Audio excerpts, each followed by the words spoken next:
Adam Swanson is in the kitchen, and you're not hard to hide from, are you? You're such a big person, big unit. I can hide you. You can get behind my back there, Richard. We're like Shiva, there we go. Now, you're going to make a lovely pasta dish. What are you making today? Today I'm making a beef and eggplant pasta bake. Pasta bake? You mean pasta forno? Sì, bravo, pasta forno. Pasta forno, that's Italian. Pasta and forno is oven, you put the two together, pasta in the oven. So you've got the onions there, the garlic and the thyme. I've got the eggplant here. Yeah, if you can dice them up into 1 centimetre dice. Yeah, and we're using the San Remo rigatoni today, right? Yep, but we're not getting it on straight away, Richo. Okay. It's going to go on, we're now sauce is about 2/3 of the way through. So this is the type of dish that requires a little bit of preparation. It's not just come home from work, bang it together and it's going to be ready. This is something you might make the day beforehand? Yeah, possibly. You can make the sauce definitely the day before, right? And then get home from work, under the pump, cook the pasta, make you a little bechamel and away you go. So, or the weekend. That's a very interesting way of cutting onions, nice and finely diced like that. Well, you don't want them too big chunks. You want all that acid. We want it to be nice and sweet and cooked out properly. Gotcha. So is this going to be enough to do 2 eggplant or you reckon 1? Right? 2 whole ones, with the thing with eggplant, they cook down, They start to shrink a little bit. They're like little sponges as well. They soak up all the extra virgin olive oil. Yes. Look at you, you've got a good pace going here, haven't you? Oh, well, with you, we're not going to keep up. I've put the wind up you, haven't I?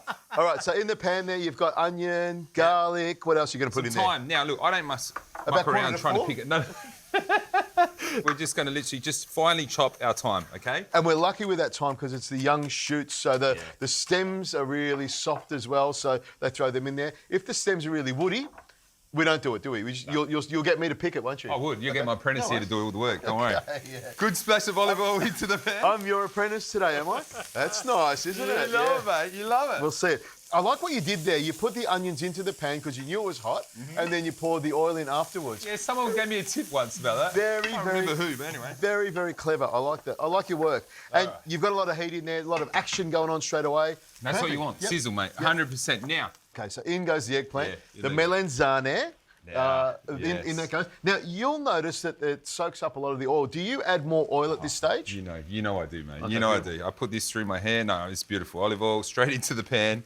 Yep, well, actually, my hairdresser said that you can put olive oil in your hair. It's actually what they used to use. Instead of buying all that expensive stuff, olive oil is actually really good for you as a cosmetic product. Well, very good, mate. Look, let's get back to our sauce. Eggplant's going to take around 3 to 5 minutes to cook down, okay? Gotcha. So a little bit of time there. Now, over here, I've got some milk on slowly infusing with an onion in there, cloves, bay leaf, and some peppercorn. Are you going to make the sauce now, do you think? I want to watch this. You've got to focus on not burning these eggplants because if you do, you're going to get that bitter flavour going the way through. Okay? And you're going to get me giving you stick for the rest of your life. You've got the eggplant on the show. Now, this will take a couple of minutes and then we'll come back. And what else are we doing after this? Well, then we've got to add in the beef mince. All right, well, let's get cooking on this.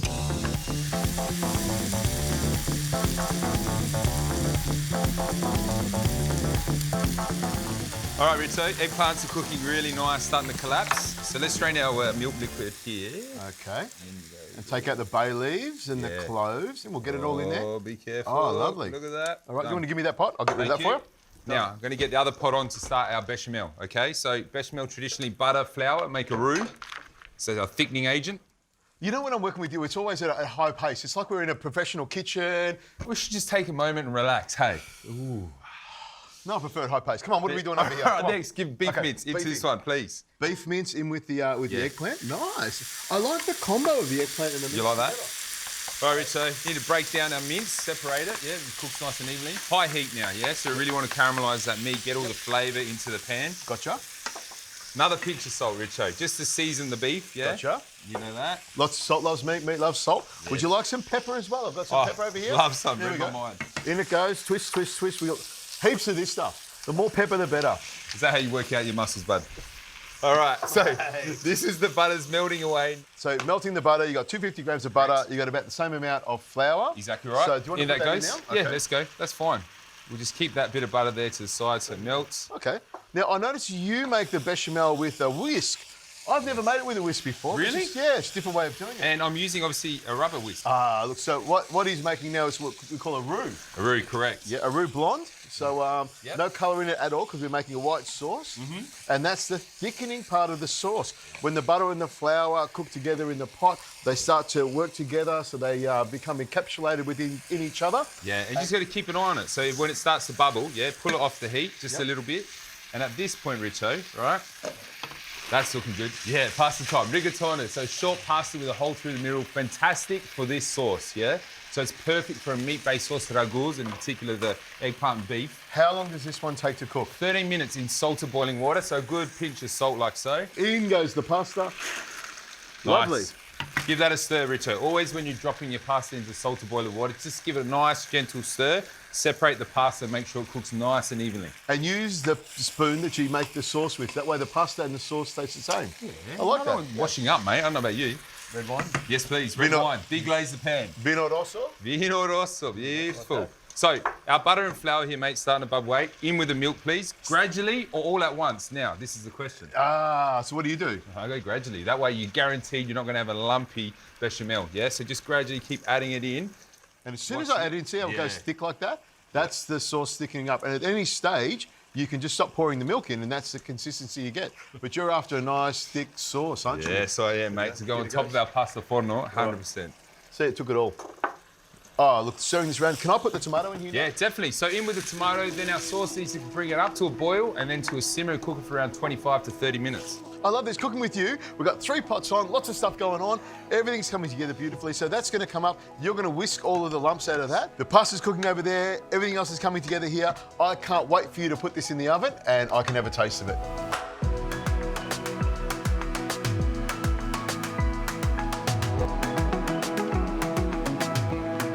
Richo, bechamel's velvety smooth, no lumps.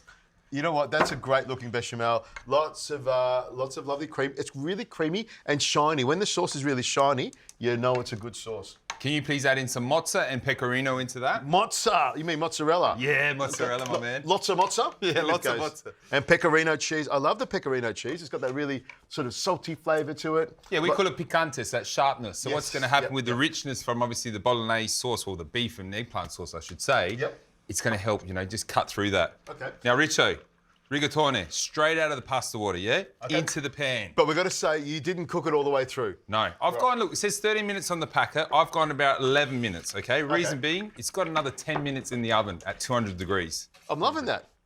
So when do we get in the oven?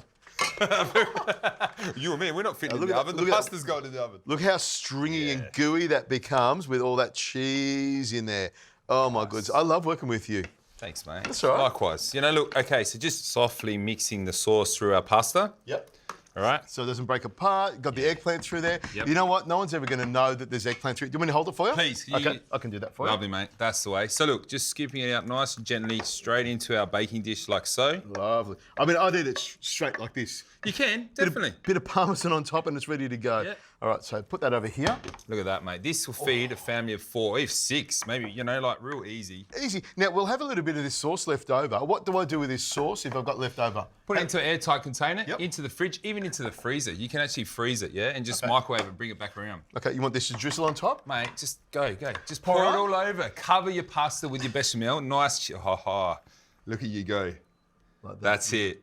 That's a good bechamel, mate. What do you reckon? That is fantastic. It comes out like soft serve. It's going to go everywhere. How's that? That's okay. That's the thing, yeah? Like pasta forno is all about when the sauce goes over the edge, you get that nice crunchy golden brown edge. Now, it's not finished yet. More cheese, you know it. Oh, look at that. All right, Richard, don't be tight there. Beautiful. All over the top. So into an oven, 200 degrees for around 10 minutes until nice and golden brown.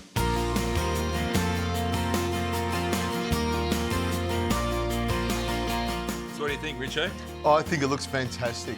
I will say, well, I like to mix it up a little bit so you got spiky bits out there. But, you know, that's just, you know, a minor thing that I would do for you. But this is a different way of doing it, and I love what you're doing. Oh, you're too strong, mate. Oh, I know. But I want to show, look. Richard, this is why we don't mix it up, because you want that ooze then. Look at it. I like that you put the eggplant in there.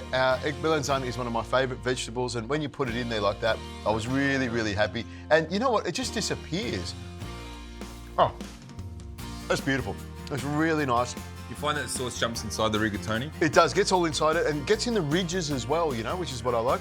Now, this is a great dish, you know, for the day, or sometimes they say with pasta forno, you should make it, put it in the fridge overnight, and then heat it up the next day, and it's always going to be better. That's up to you. For me, this is perfect, just the way it is, and I've got my little crunchy bit here. I'll suck it in later on. No more complaining.